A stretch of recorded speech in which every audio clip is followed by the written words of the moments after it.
Here's the next chapter of the recovery of Brother Nestor Villanueva, who had a very memorable accident actually for him, the first time ever. And this is a beautiful Thanksgiving story that he will never forget. Brother Nestor, so you now started to drive.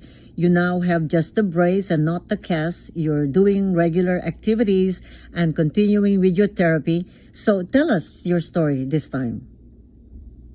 I think it was the last week of August when my son came over to my house and then tried to test me if I could really fit for driving now. So what he did when I brought out a car outside of my apartment to the garage, and then my son told me that, come on, Dad, you speed a little bit and then sudden brake. So I obeyed what he's telling me, and then he asked me if I feel some pain, and then I told him nothing at all.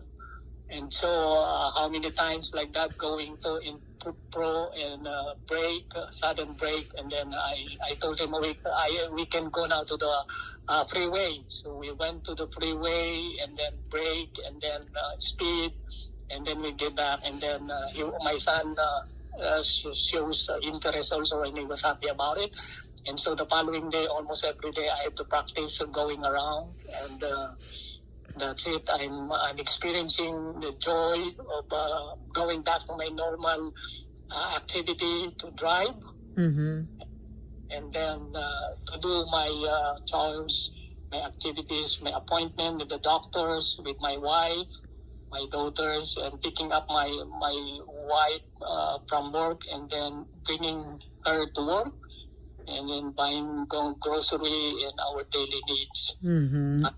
Until now. Yeah, and now you're doing your regular therapy also. Right. So how are you feeling so far, brother?